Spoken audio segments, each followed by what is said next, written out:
भूमि समस्या समाधान आयोग गठन आदेश 2081 बमोजिम गठन भएको भूमि समस्या समाधान आयोग र सबै जिल्लाका जिल्ला समितिहरू खारेज गर्ने निर्णय भएको छ।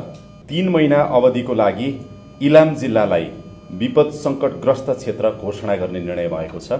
प्रहरी नायब महानिरीक्षकहरू श्री सुशील सिंह राठौर, श्री उमा प्रसाद चतुर्वेदी, श्री हिमालय कुमार श्रेष्ठ र श्री डम्बर बहादुर विश्वकर्मालाई नेपाल प्रहरीको प्रहरी अतिरिक्त महानिरीक्षक पदमा बढुवा गरी पदस्थापन गर्ने निर्णय भएको छ। अध्यागमन र भिजिट भिजाको सन्दर्भमा विगतदेखि देखिएका समस्या समाधान गर्न गठित उच्चस्तरीय अध्ययन एवं छानबिन समिति 2082 ले पेश गरेको प्रतिवेदन कार्यान्वयनको लागि गृह मन्त्रालयमा पठाउने निर्णय भएको छ। पत्रकार साथीहरू, 2082 असोज 23 गतेको नेपाल सरकार मन्त्री परिषदका मुख्य निर्णयहरू यस प्रकार रहेका छन्। 1.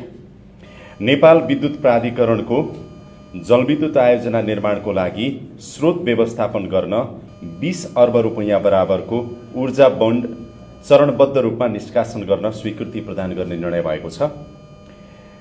त्यस्तै गरेर अर्को निर्णय 3 महिना अवधिको लागि इलाम जिल्लालाई विपद संकटग्रस्त क्षेत्र घोषणा गर्ने निर्णय भएको छ।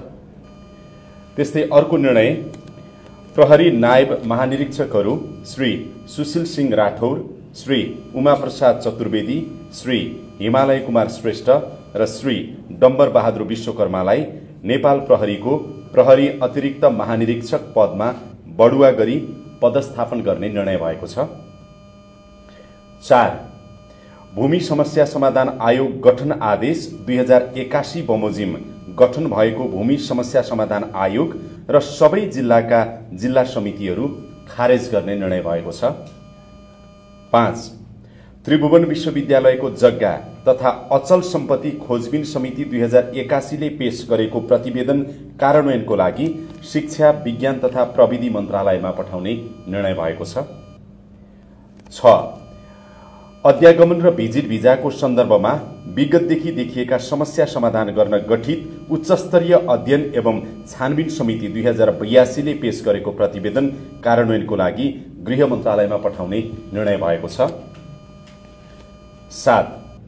नागरिक उड्डयन क्षेत्रको सुधारका लागि गठित उच्चस्तरीय अध्ययन एवं सुझाव समितिले पेश गरेको प्रतिवेदन 2082 कार्यान्वयनको लागि संस्कृति, पर्यटन तथा नागरिक उड्डयन मन्त्रालयमा पठाउने निर्णय भएको छ। यो बाहेकका अरू थप निर्णयहरू भोलि